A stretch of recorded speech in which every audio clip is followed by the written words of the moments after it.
Rated PG, patnubay at gabay ng magulang ay kailangan sa mga batang manonood. Case number 002-2011, impeachment trial, Honorable Chief Justice Renato C. Corona. You will not follow the subpoena of this impeachment court? This is not a request. This is an order. Bakit hindi niyo po maibigay ang salin sa amin? We will now run the risk of having a showdown between the impeachment court and the Supreme Court. Malinis po ang aking konsyensya.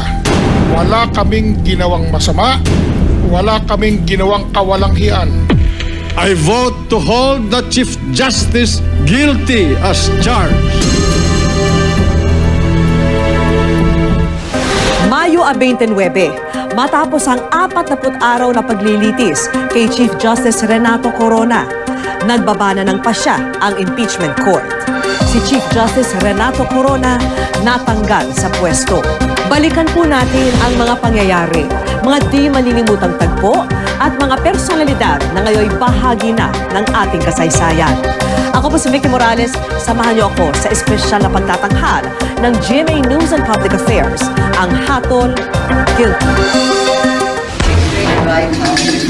Mayo 2010, nanumpa bilang punong maestrado ng Korte Suprema si Renato Corona. Inappoint siya ni dating Pangulong Gloria Macapagal Arroyo. Sinasabing matagal ang pinagsamahan ni na Corona at Arroyo. Vice-presidente pa lamang siya. Si Corona na ang Chief of Staff at tagapagsalita ni Arroyo. Hanggang maging presidente si Arroyo, bukod sa pagiging Chief of Staff at spokesman, nagsilbi rin si Corona bilang Acting Executive Secretary ni Arroyo.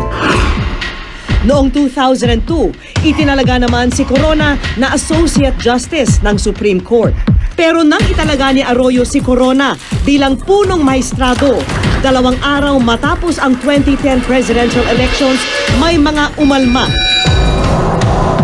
Dinala nila ang kaso sa Korte Suprema.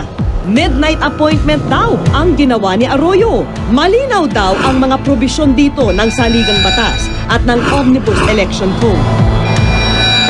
Pero ayon sa Korte Suprema, hindi sakop ng prohibisyon sa presidential appointments ang kataas-taasang hukuman sa ilalim ng Article 7, Section 15 ng Konstitusyon. Tanging executive at lower courts lang daw ang sakop nito. Please raise your right hand. Natuto pa rin ko ng buong katapatan. Kaya nang maluklok siya bilang ika-15 Pangulo ng bansa, hindi ito sumunod sa tradisyon.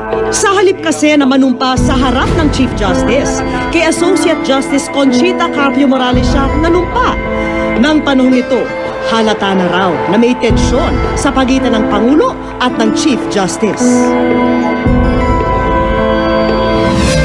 Pero simula pa lang ito ng sunod-sunod na banggaan ng punong ehekutibo at punong maestrado. Nariyan ang pagdedeklara ng Korte Suprema na unconstitutional sa kauna-unahang executive order ni Presidente Aquino na lumilikha sa Truth Commission. Sinumulan natin ito sa pagbuo ng Truth Commission. Unang hakbang pa lang natin, may barikada natin. Labad daw kasi ito sa Equal Protection Clause ng Konstitusyon dahil sa pag-focus nito sa administrasyon ng dating Pangulong Arroyo.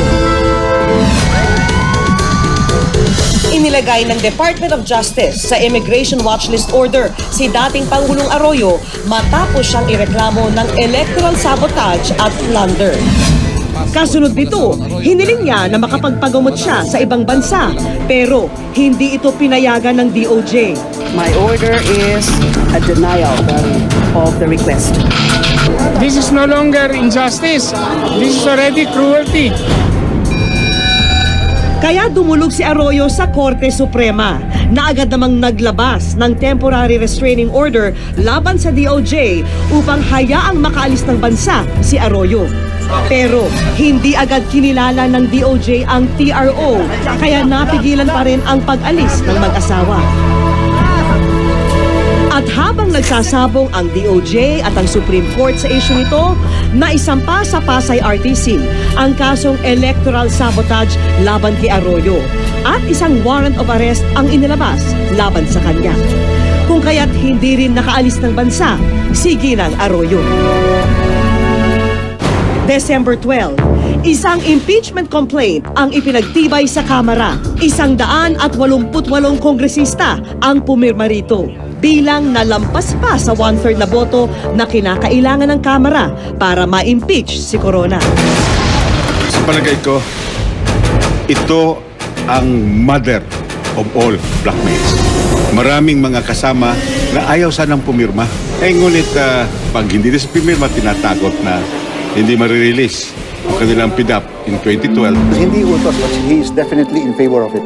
He had been talking about this. It is really our own doing, pero with his full support. Secretary General is indeed directed to endorse the impeachment complaint to the Senate as in manner as provided for by the bill last week. 8 mga article of impeachment ang inakyat ng Kamara sa Senado. Lahat nakasentro sa 3 batayan: betrayal of public trust, culpable violation of the Constitution, at graft and corruption. Renato C. Corona! Bihirang lumabas sa publiko ang mga wes, lalo na ang mga maestrado ng mataas na hukuman. Kaya marami ang nabigla nung isang palabang Corona ang humarap sa publiko. Itong impeachment ay dala ng kasakiman na magkaroon ng isang Korte Suprema na kayang diktahan, na nakukuha sa tingin at magkakandarapang ipatupad ang kanilang bawat hiling. I haven't spoken to the President on that point, so I will not make any comment on that. Mainit ang bangayan, bagamat hindi pa formal na nagsisimula ang laban. Sa harap ng Senado, may depensa at prosekusyon. May tagisan ng argumento, harapan ng saksi at angkinan ng sinasabing katotohanan.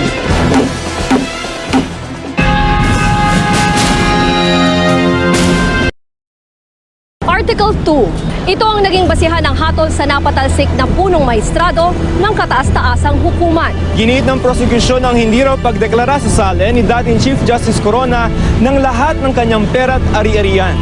Ilang bahay, mga condominium unit at dollar account ang kinwestiyon sa impeachment court na isa-isa namang pinaliwanag ng depensa. Pero sa huli, guilty ang naging hatol. Guilty. Render judgment against the respondent. Accused Chief Justice of the Supreme Court. Guilty on Article 2. The vote guilty. Guilty. Vote. My verdict is guilty. I vote to acquit. Not guilty. Mula sa orihinal na 8 articles of impeachment laban kay Chief Justice Renato Corona, 3 na lang ang formal na inihain ng prosekusyon sa impeachment court. Ang Article 3, ang umanay kawalan ng integridad ng Chief Justice dahil sa pabago-bagong desisyon ng Korte Suprema sa ilang kasong dapat ay may pinal ng desisyon. At ang Article 7 o ang akusasyong betrayal of public trust dahil sa pagbibigay ng Korte Suprema ng TRO o Temporary Restraining Order pabor sa pag-alis sa bansa ni dating Pangulong Arroyo at dating First Gentleman Mike Arroyo.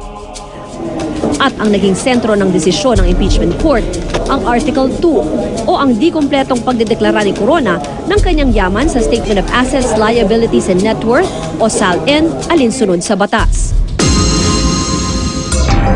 Unang sinabi ng prosekusyon na may 45 properties daw si Corona.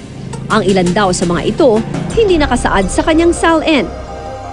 Kalaunan ang listahan ng prosekusyon, unti-unting nabawasan. Totoo na hindi po sa kanila nanggaling ang mga listahan na ipinalabas sa media dahil nagpa-picture taking pa po si Ginoong Tupas. Kitang-kita ko po kanina sa TV. We officially released a document on January 3, 2012.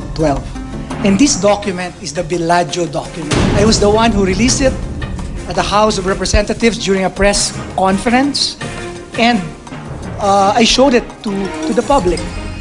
But that was the only document which we released to the public. Una 45, naging 24.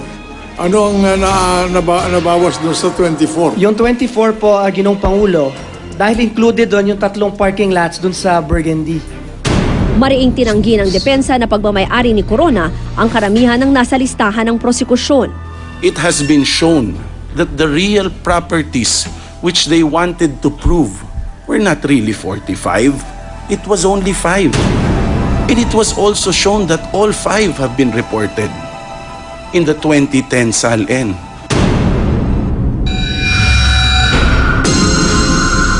Bukod sa mga ari-arian, kinwestiyon din ng prosekusyon ang ilan umanong peso at dollar accounts ni Corona na hindi deklarado sa SALN. Sagot ng depensa, ang lahat daw ng ito ay mapapaliwanag sa tamang panahon. Galing daw sa anonymous source ang mga dokumentong pinresinta ng prosekusyon sa impeachment court. I could recall a small lady, but the lady was, I couldn't remember at all who this person was. Pero nang ipasuri sa Senate CCTV ang tinutukoy ni Umali, walang nakita ni anino ng small lady. Pinatawag sa witness stand ang ilang opisyal ng bangko.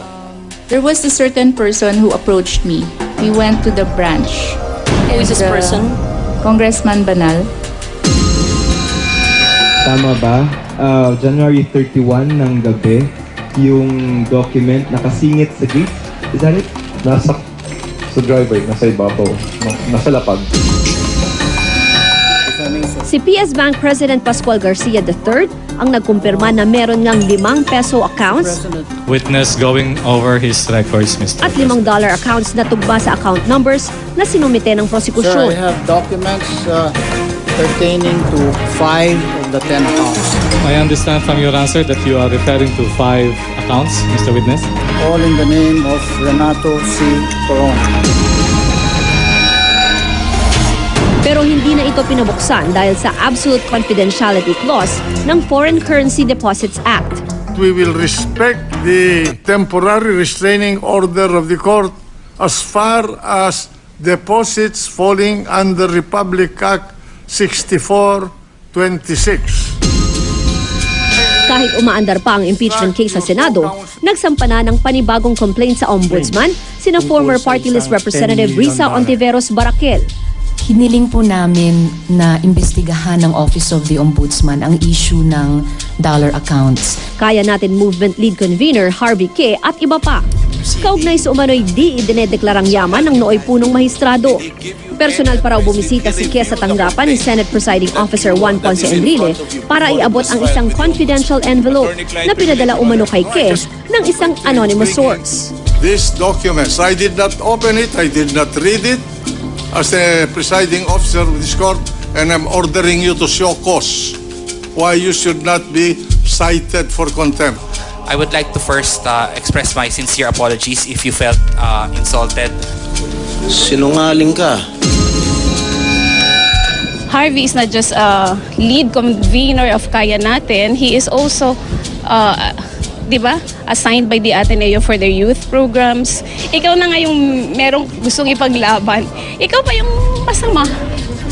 So, what kind of a country do we have? Honorable Ombudsman. Ang pagtestigo ng hostile witness ng depensa na si Ombudsman Conchita Carpio Morales na marahil ang pinakamatinding revelasyon sa Senado. In 2003, he had $1 account. In 2007, he had $35 accounts. In 2011, he had $81 accounts, and he added 1 account. That gives a total of $82 accounts. How many dollar accounts? 82, Your Honor. Ang mga pasaabog na ito ni Morales galing umano sa report ng Anti-Money Laundering Council o AMLAC. Ang argumento naman ng depensa, hindi raw authenticated ang mga nasabing dokumento. These are the documents given to me by the AMLAC. You totally disregarded the affidavit complaints. Not disregarded. Noli Santos. Not disregarded. In what sense or what value did you give to that complaint? Well, there were 3 complaints in... No, I'm sorry, Your Honor. I'm merely referring to Noli. That's precisely why we came to this court, open up this matter, because we feel that there is no truth nor any legal basis for this assertion. I did not source it from the bank, Your Honor. I sourced it from the AMLAC. Yeah, but wherever it is sourced, you mean to say the source is different, it can be foreign currency deposit. So you just didn't mention the source. No mention of... $10 million. Yeah, but source. Yes, AMLAC. Here. 17-page document. Where in your report? No, I didn't mention. We sound like a broken mirror, both of you and I. Kinuwestiyon naman ng ilang senador ang paraan ng pagkuha ng AMLAC report. Ang requirement para masimula ng investigasyon ay may predicate crime. Yun ang sa batas ng AMLA. At yung pag-release ng records ay nangangailangan dapat ng court order. Is it your considered opinion that as in this case, you can just go direct to AMLA and not follow the procedures in the AMLA law? Your Honor, again, I said it would depend on the complaint. Well, you're fudging your answer. No, Madam Witness. you said it's. I said You if are it's arguing with the Senator I'm Judge. sorry, mea culpa. I accept the apology. Noted. Sa kabila ng pagkwestiyon sa mga dokumentong dala ng Ombudsman, walang nagpatawag na sino mang opisyal mula sa AMLAC para tumestigo.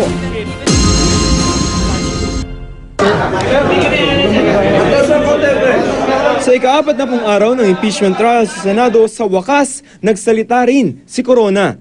Ako po ba ay sagabal sa kung ano o kung kanino? O dili kaya'y tinik sa lalamunan? Sa kanyang halos 3 oras na opening statement, sinagot niya mga mabibigat na akusasyon laban sa kanya. May mga peso deposits ba na nasa pangalan ko? Opo. Pero taliwas sa mga sinabi ni Ombudsman Carpio Morales na may 31 peso deposit accounts daw ako, ito po ay hindi po totoo. Sapagkat tatatlo lang po ang aking peso deposits accounts. Nakakapagtaka nga po, LRA list, 45 properties daw, yung pala'y lilima lang. Dollar accounts, 82 daw po, yung pala'y 4 lamang. Ang hilig naman po mag-imbento. Protektado raw ng absolute confidentiality of foreign currency bank accounts ng FCDA ang dollar accounts ni Corona, kaya hindi ito nakadeklara sa kanyang salin. Kaya wala raw dahilan para isapubliko pa ito. Did you have $12 million in any or all of your foreign currency accounts? The answer po is never. Never did you have? Never at any time had 10, 11, 12 million dollars. Magkano po yung pinakamalaki? Ngayon po siguro yung 2.4 na yon. Pagdating naman sa peso account, sinabi ni Corona na di bababa sa 80 million pesos ang laman ng kanyang mga bank account. Bakit ko naman hindi idineklara ang pesos ko na ito sa salin ko? Sapagkat ito ay commingled funds na hindi naman namin pag-aari. Sino po ang nagmamay-ari nitong mga pondong ito? Ito po ay binubuo ng expropriation proceeds ng pagbenta ng Basagidote property sa City of Manila noong 2001. Will show that there are only $4 accounts by December of 2012. 4, not 82. Ang pag-amin ni Corona tungkol sa kanyang dollar accounts ay siyang naging bala pa ng prosecution laban sa punong maestrado. Yung mga sinasabi ni Chief Justice about 6426 ay palusot. Hindsight lang po yan dahil nahuli po. Nahuli po. Katulad din po yung mga $2.4 million niya na binili niya noong 2:1 po lamang yun. Maski ano pong kwenta ang gawin natin, hindi po aabot yun. Pero bumelta rito ang depensa. It is not an impeachable offense, Your Honor. If it cannot be a ground for impeachment, then why are we building up matters after matters to the prejudice not only of the life, the honor, and the reputation of the Chief Justice, but his entire family? The question is that admissible in evidence? Our answer is no, because if it is not properly authenticated, then it is violative of Section 25, Rule 132 on evidence. And I hope the court pardon me by saying it is totally useless, it is totally irrelevant to the matters brought about by her. They are mere scrap of paper. The attestation required by law is not present, and therefore they are not admissible in evidence. Chief Justice Corona was here. He was available for cross-examination. If they doubted the credibility of Justice Corona, they should have taken advantage of the opportunity to cross-examine him. I would like to commend Chief Justice Corona because notwithstanding several advices during the conferences that we had, that it is his right not to testify, he still insists on bringing before this court an admission to the effect that he has so much, What injury or prejudice may arise if a depositor who is a public officer or employee of a foreign currency deposit would include that deposit or the amount represented by that deposit in his statement of assets, liabilities, and net worth? Well, I'm not very sure, Your Honor. The probability of, let's say, kidnapping, extortion, and so on may come into the picture, Your Honor, because especially with the present trend of criminality in the country today, there is no assurance that one is immune from any of these offenses, Your Honor. Will a public officer or a public employee who maintains a foreign currency deposit incur the punitive penalty of Republic Act 6426 if he would reflect that deposit in his statement of assets and liabilities? I do not see, Your Honor, that probability. We are forgetting that the law allows the exposure of a foreign currency deposit by express provision of Republic Act 6426 if the depositor himself would do it. There's no secrecy law in this country, monetary secrecy law, that prohibits or inhibits or proscribes the depositor from revealing his own deposit. What is prohibited is for third parties to reveal it, and that's why they're penalized. But the depositor is not. Now, that's my next question. Now, the next question is this. The first sentence of Section 17, Article 11 of the Constitution, do you consider that sentence as a mandatory provision that requires to be obeyed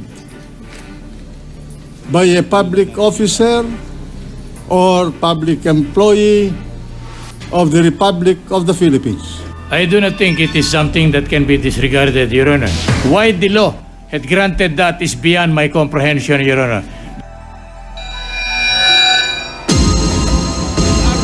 Pero sa huli, nanaig ang mga botong nagpatalsik kay Corona sa pwesto. 3 ang senator judges na bumoto ng not guilty.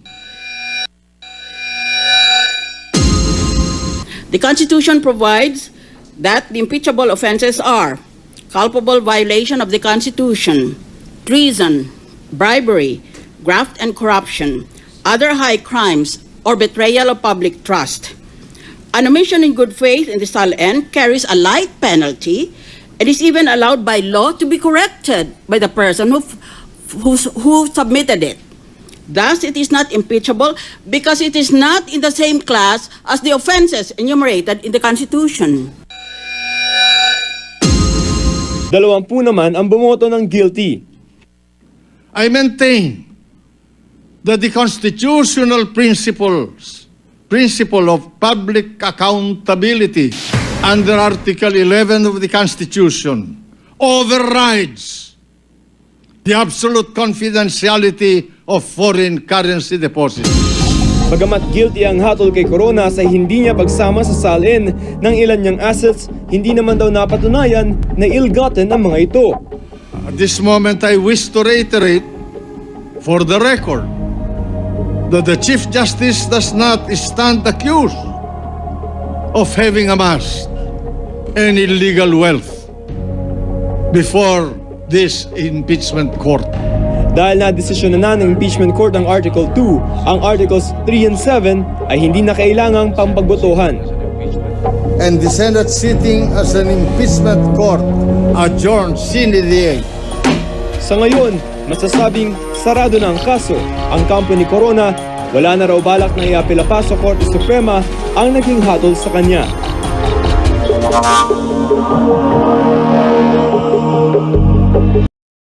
Sa apat na sulok ng plenaryo, naging saksi tayong lahat sa bawat Your Honor, exhibit, objection at manifestation. Dito, narinig ng buong bayan ang magkabilang panig ng prosekusyon at depensa. Ang mismong testimonya na ngayon dating Chief Justice Renato Corona, maging ang makasaysayang guilty verdict ng 20 mga senator judge.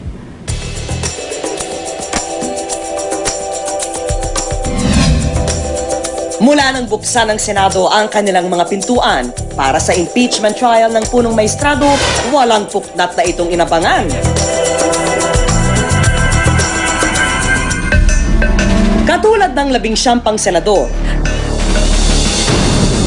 guilty ang verdict ng presiding Senator Judge Juan Ponce Enrile o JPE. Bagay na hindi raw naging madali, lalo't si Corona ang namuno sa oath-taking ng mga bagong halal na senador noong 2010. Sabi ko, antayin ko lahat na matapos yung ebidensya. Pero ang aking inclination ay talagang bigyan si Chief Justice ng all the chances to explain his side. This is the bank certification that I ask you to present, Mr. Witness. Yes, sir. Nabigla na lang ako nung lumitaw yung bank account. Bank account sa Philippine PS Bank. Doon ako nagkuhan. Yung una kong nagumpisa yung card ko na mayroon palang problema ito. Pero ganun pa man, pinag-aralan ko yon. Kailangan patunayan nila yon. Noong Marso pa lang daw, hinulaan ni Enrile ang boto ng mga senator judge. Batay sa kanilang mga tanong, pahayag at maging body language. Sa listahang isinulat niya noon sa isang papel, 11 senador ang tingin niyang boboto ng guilty. 3 ang papanig sa botong acquittal at 9 na senador ang sa palagay niya noon ay undecided pa. Did you ever expect 20? No, I did not expect 20. The most that that could happen is that about 17. I guess the members of the Senate were affected by certain events. Which events? Like the walkout of the Chief Justice, the case of the Basa Guidote, all of this were brought about by the defense. Kahapon isinumite ko sa Senado ang isang waiver pabor sa ombudsman. Ngayon usong-uso po itong mga waiver na sinasabi. Is that really necessary considering may built-in waiver na Ako, I will not make any waiver. It's already in my salin.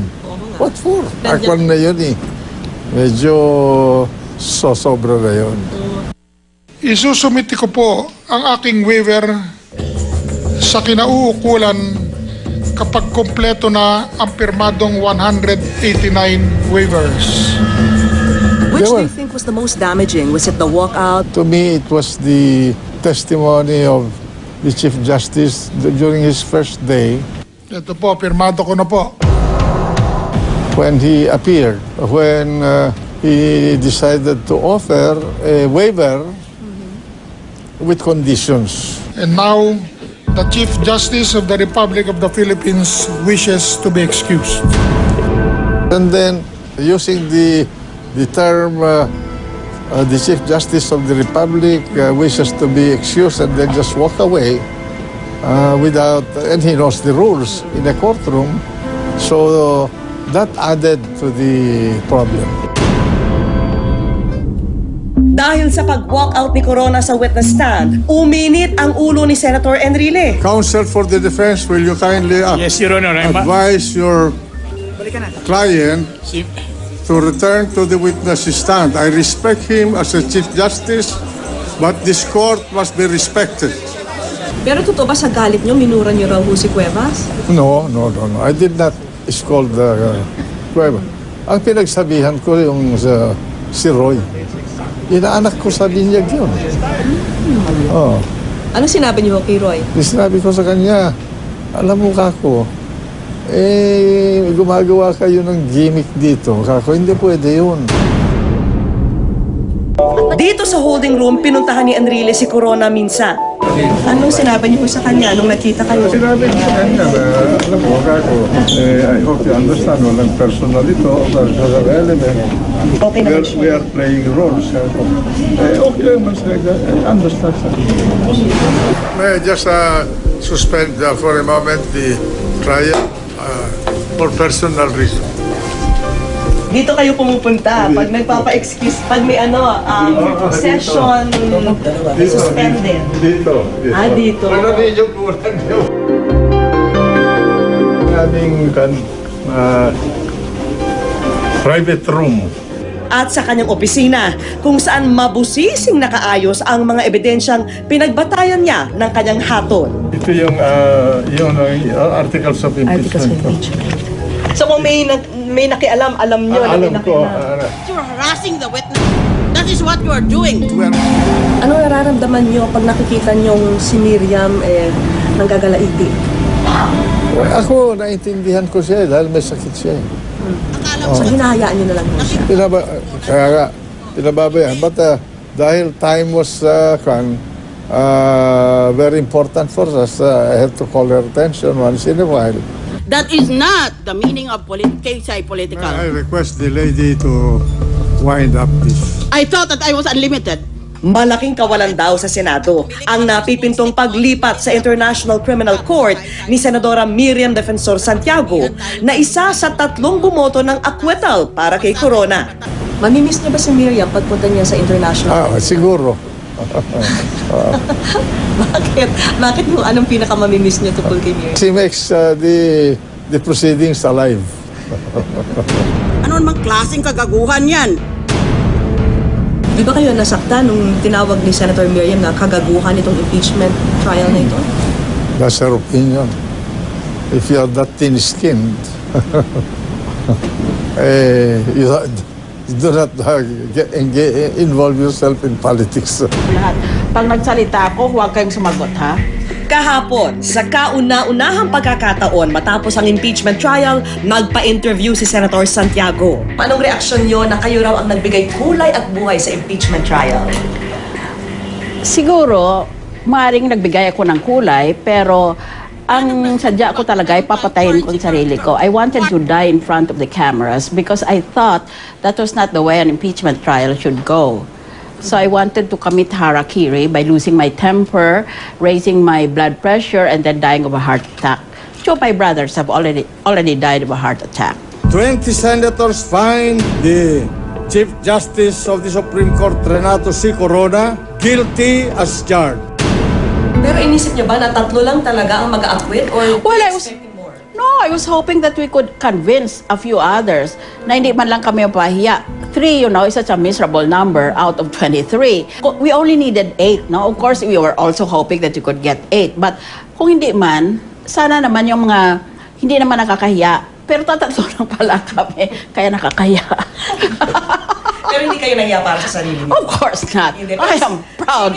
Brains, whether these complaints are fair or not, naging mahigpit din ang kanyang pamantayan sa naging presentasyon ng ebidensya laban kay Corona. You are arguing with the Senator I'm Judge. sorry, mea culpa. I accept the apology. Noted. Now, ang question mo dyan is, how much proof do we have to give? The level of proof in a criminal case is very, very high, meaning to say you cannot convict, you are prohibited from convicting unless there is proof beyond reasonable doubt. Kaya it's very, very easy to acquit. In an impeachment, you are imposing a stunning penalty. Yung talagang hindi na makabangon. You ruin the life of a person. Sinisira mo ang buhay ng tao eh. Itong si Chief Justice, siraan ang buhay niya. Galit kayo dahil ginabit ko ang salita na kagaguhan? I repeat, kagaguhan yan. Marami ang nag-react nung sinabi niyo kagaguhan yung impeachment trial. Bakit niyo nasabi yun? Kasi nga, una, sabi nila, may ebidensya kami, may mga papeles kami tungkol sa tinango niyang mga pag-aari niya. Meron tayong bank secrecy law. So, unang tanong ng defense, saan mo kinuha yung papeles na yon? Labag sa batas na meron ka. Anonymous. meron na naman sila. Meron na naman kaming papeles. Saan mo kinuha? Anonymous. Pangatlong beses, tatlong beses. Puro anonymous. Kung akong judge niyan, sinuntok ko na yan. Bumaba na ako sa aking podium at sinuntok ko na talaga yan. Bayan, kayo ang maghatol sa ginagawa dito sa impeachment trial. What's your vote? Would you be very surprised if I say that I vote not guilty?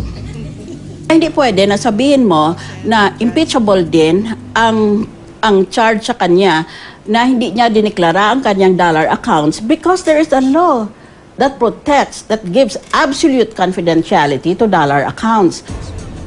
Order. We have not discharged the Chief Justice with due respect to him. Were you turned off by the walkout? Oh no, not at all. I was already told that he was not feeling well. Kung ganun ang ginawa niya, ako kumbinsido talaga, wala na siya sa sarili. Yung pinipilit na lang niyang sarili niyang gampanan ang mga nakaukol na kortesiya. Hindi na siya nakaantay dahil he was not himself anymore. So hindi kayo naniniwala na parang premeditated kasi baka Of course not. niya yung linyang yon. Bakit niya gagawin yun? Di magalit sa kanya lahat ng senator judges?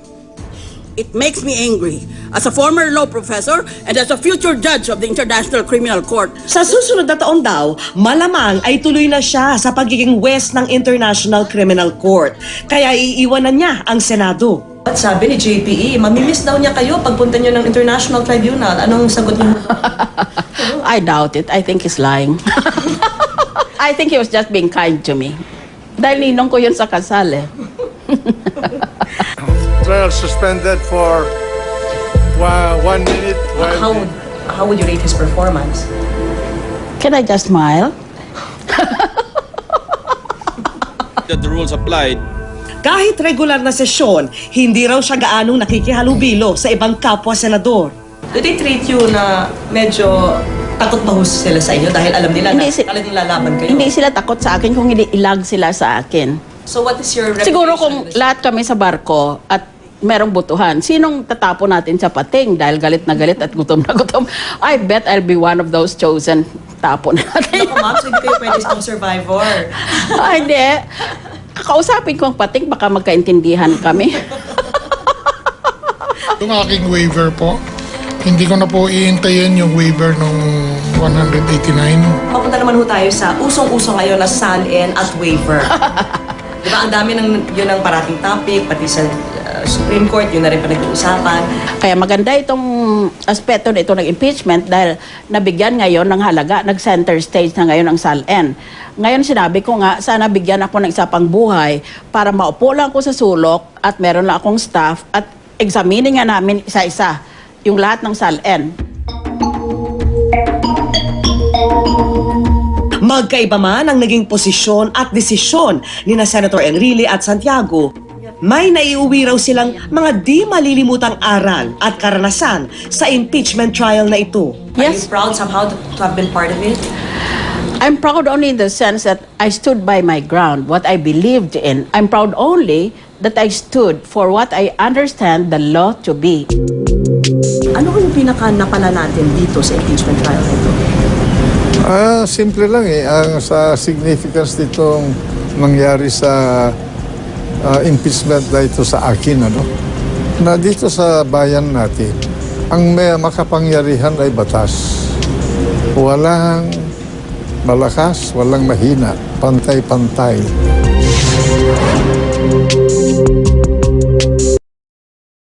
False alarm pala, nasundan ng kaliwat ka ng sagutan hanggang sa may tila na sermonan pa nga. Ang seryosong paglilitis na haluan ng suspense, aksyon at komedya na nagbigay buhay sa mga katagang courtroom drama. Nagbiruan at nagtawanan pero meron ding na high blood at may nagtakip pa ng tenga. Ilan lang ito sa makukulay na tagpo sa impeachment trial ni Chief Justice Renato Corona. I respect him as a Chief Justice, but this court must be respected. 44 days, 23 senator judges, 91 defense and prosecution lawyers, 49 witnesses, 1 Chief Justice, sa isang paglilitis para patasikin o panatilihin ang pinakamataas na hukom sa bansa. Pero obserbasyon ng ilan, may mga pagkakataong ang seryosong paglilitis nagiging parang telenovela ng totoong buhay. Ang bansag dito ng ilan, Coronavela. The witness, Your Honor, is appearing to be very emotional. He is on the verge of tears. Kaya na natin yung camera kasi pagka-positive yan, yung radiation sa mag-explode yan, mag-explode. Unang linggo pa lamang ng impeachment proceeding, nag-umpisa na agad sa aksyon. Bago magsimula ang ika-4 na araw ng paglilitis, nagdulot ng tensyon sa Senado ang isang kahina-hinalang itim na maleta. Hinamay pa ang laman nito sa isang K9 at agad na responde ang bomb squad. Sinandang huli, ang mga laman lamang pala ng maleta ay mga audio cable, headset at mikropono. Isa sa media lang pala ang may-ari nito. If you have otherwise, I'll hold you in contempt. Sa mga telenovela, di mawawala ang kumprontasyon. Pero dahil tunay na buhay ito, tubig na lang ang kulang sa dami ng sabong natanggap ng prosekusyon mula sa mga senator judge. That has nothing to do with the preparation of these documents. You're harassing the witness. That is what you are doing. Literal na na-high blood si Senator Judge Miriam Defensor Santiago sa galit dahil sa dami ng mga anonymous o di kilalang tao na nagbibigay ng dokumento sa prosekusyon. Your idea of good governance, you act on anonymous complaints, you don't even bother to examine for yourself using your own brains whether these complaints are fair or not. May mga pagkakataong di na rin kinakaya ng prosekusyon ang mga sermon, lalo na kung may kasama ng That is contempt of court. Ang yayabang ng mga nagsasalita na ganyan. Ay, my goodness. Referring to the prosecution as baka naman po pwedeng matanggal yon dahil baka hindi naman po maganda sa posterity natin na nababasa po yun na natawag po kami na... No objection, Mr. President. Strike the term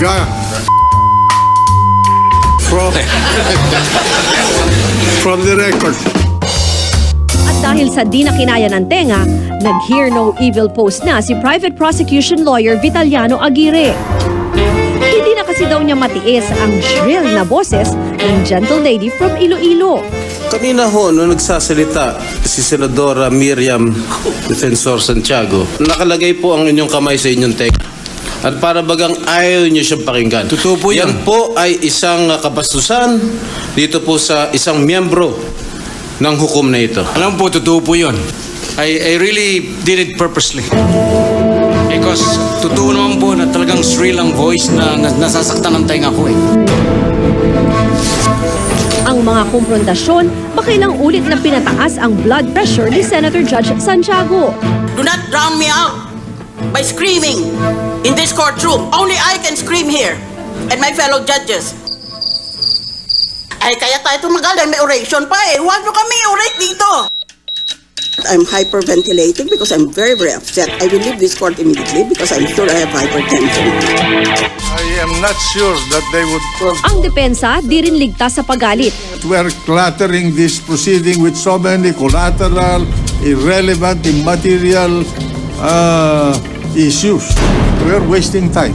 Lalo na nang nag-press release ang mga ito na sinusuhulan raw ng palasyo ang mga senator judge ng 100 milyong piso para di natignan ang dollar account ni Corona.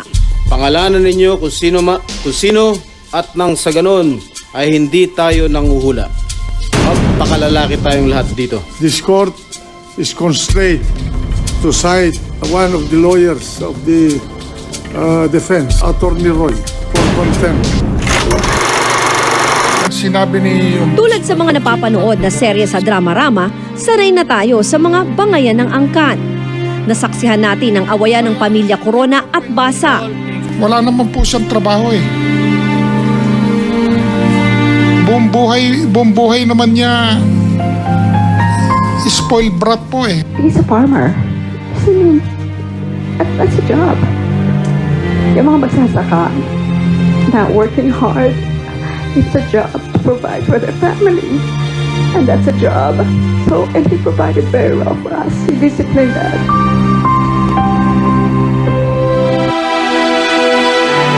Pero nagtapos din naman sa pansinan at yakapan.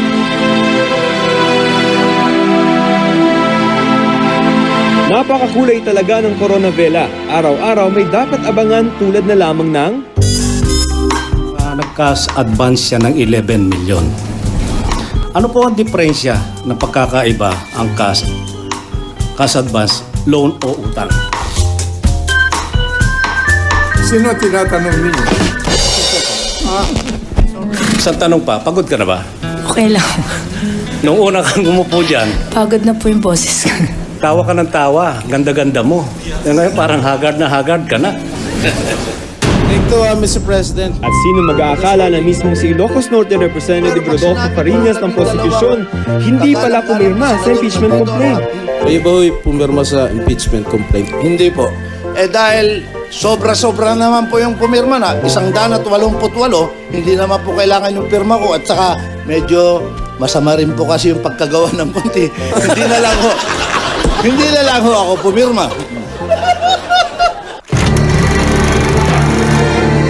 At dahil nga sa mga naglalagablab na damdamin, di maiwasang magbitiw ng mga linyang talaga namang tatatak sa mga manunood. Ako po ba ay hadlang? Ako po ba ay sagabal sa kung ano o kung kanino? I request the Secretariat should record in our journal that I said, "Wah!" Di rin maiwasang manghiram ng quote. At ang ikinagulat ng lahat, nang mag-excuse me po si Corona at nag-walk out na lamang bigla. I've ordered all the doors closed. Sir, but I discussed that. Order. Senator Honasan is DD. Dishonorably discharged. Siyempre, kahit gaano kainit ang usapan, likas pa rin sa ating mga Pinoy ang magpatawa. Kaya meron ding comedy. Mr. President, may beg, please, that I should be called the lady senator because it sounds to me like the baby senator. On second thought, I will not object to lady senator even if it sounds baby senator because it sounds like a term of endearment. And it might refer to certain physical assets that I might possibly possess. The distinguished Senator Bong Revilla, aka Panday. Pero sa huli, bumabalik pa rin sa seryoso ang usapan dahil hindi biro ang ma-impeach ang punong maestrado ng Korte Suprema na kauna-unahan sa ating kasaysayan. Masalimuot ang mga isyong pinagtalunan. Apektado di lamang ang pamahalaan kundi pati ang taong bayan.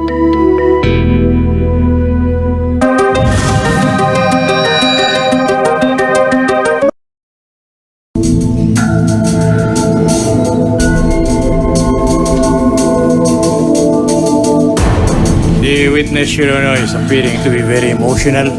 He is on the verge of tears. Session suspended for 2 days. Nakahulma na nga sa kasaysayan ng bansa ang kauna-unahang impeachment trial laban kay Chief Justice Renato Corona. Kasaysayang nag-iwan ng mapait na karanasan para sa ilan at magandang aral naman para sa iba. Umabot sa mahigit 9 milyong piso raw ang ginastos ng prosekusyon at ng Senado sa halos 5 buwang paglilitis ayon sa datos ng Senado at ng House of Representatives. Samantala, sa Huwebes magsasara na ang sesyon ng Kamara at Senado. Ibig sabihin, maantala ang pagdinig ng mga bill na dapat sana ay maisabatas na. Sa testimonya noon ni Corona sa impeachment court, binanggit niya na may chilling effect ang nagaganap na trial sa Korte Suprema, lalo na sa ilang mahistrado. Pagpapatalsik po ng miyembro po ng Korte Suprema, let alone the Chief Justice, may chilling effect po yan sa Korte Suprema. Mga tao lang rin po naman kami. At one point po, lalo na po nakita naman ng aking mga kasama sa Korte Suprema kung ano ang ginawa sa akin at yung aking pamilya.